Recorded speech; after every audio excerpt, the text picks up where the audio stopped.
মালয়েশিয়ার স্বরাষ্ট্রমন্ত্রীর সাথে আলাপ করছিলাম যে সব দেশের জন্য হচ্ছে মাল্টিপল ভিসা, আমাদের জন্য কেন মানে ওয়ান ওয়ে একটা একক ভিসা কেন, মাল্টিপল ভিসা না কেন। পরে ওনাদের অফিসিয়ালদের সাথে আমরা কথা বলে জানলাম যে যখন আপনার আগে ওই যে ম্যানুয়াল ভিসা টাইপের পাসপোর্ট ছিল না আগে, তো ওই পাসপোর্টে সব গলা কাটা পাসপোর্ট করে বাংলাদেশের মানুষজন মালয়েশিয়াতে চলে যেত। আপনারা বাইরে যাওয়ার আগে নিজেরা যথেষ্ট প্রস্তুতি নেবেন। আপনাদের কি কোনো মানে ঠকবাজ পাঠাচ্ছে, প্রতারক পাঠাচ্ছে, এটা একটু ভালো করে খোঁজ খবর নেবেন।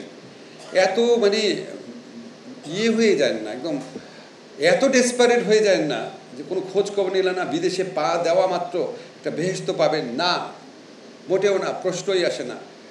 এই সরকারের দায়িত্ব নেওয়ার পর সমস্ত শ্রমিকদের জীবনযাত্রা দেখেছি। আমি আপনাদের আগে বলেছি, আবারও বলি, সৌদি আরবে এমন অবস্থাও দেখেছি বাংলাদেশের সবচেয়ে খারাপ বস্তিতেও মানুষজনের চেয়ে ভালো থাকে। এত খারাপ জীবন, 8 লক্ষ 9 লক্ষ টাকা খরচ করে যাওয়ার পরে। আপনারা জানেন আমি মিথ্যা কথা বলছি না।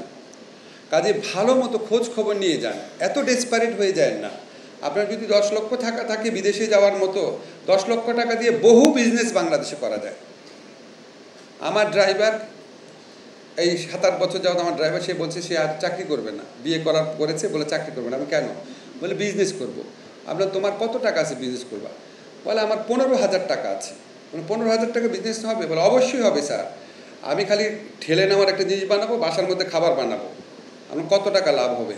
বলে ডেইলি 1,000 টাকা। আমি বলি তুমি শিওর? বলে স্যার আমি তো করোনার আগে করতাম ব্যবসা। আমি আপনাদের সত্যিকার ঘটনা বলছি। এই দেশে 18 কোটি মানুষ, কত কনজিউমার, ছোট্ট একটা দোকান দিয়ে বসলে কত লাভ হয়। আমি আপনাদের নিরুৎসাহিত করছি না, কিন্তু ডেসপারেট হয়ে যায় না। অনিশ্চিত একটা ভবিষ্যতের দিকে ঝাঁপ মেরে দিলেন 10 লাখ 15 লাখ টাকা খরচ করে। Please don't do it. 10 lakh 15 lakh টাকা থাকলে আপনি এত অসহায় না, একটু বুদ্ধি করেন, দেশে ছোট একটা ব্যবসা করেন। সেকেন্ড কথা হচ্ছে, যারা বাইরে যাচ্ছেন আপনাদের কাছে স্বনির্বন্ধ অনুরোধ, যারা আমাদের প্রবাসী শ্রমিক ভাই বোনরা আছেন তাদের মধ্যে 99%ই ভালো মানুষ, ঠিকমতো কাজ করেন। বাকি 1% সেখানে অনেক ধরনের ঘটনার জন্ম দেয়, যেটার জন্য 99%-এর অনেক কষ্ট হয়, এবং ওই দেশগুলোতে লোক পাঠাতে আমাদের আরও কষ্ট হয়।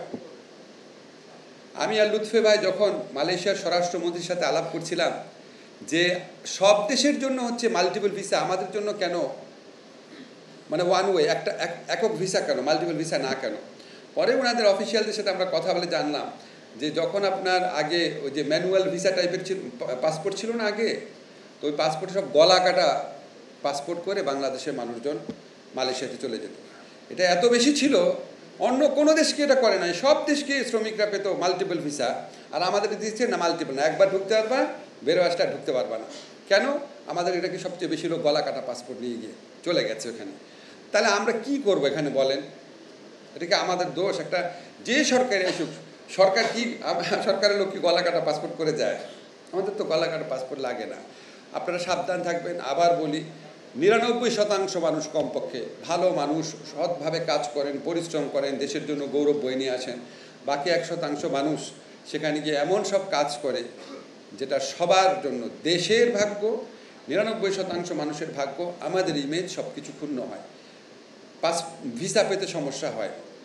আপনারা জানেন ইউএইতে কী অবস্থা হয়েছে। তো এটা যারা বাংলাদেশ থেকে বিদেশে যাচ্ছেন প্রত্যেকে হচ্ছে আপনারা বাংলাদেশের প্রতিনিধি।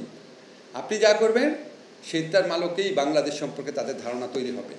তো দেশকে ভালোবাসলে এই জিনিসটা মাথায় রাখতে হবে।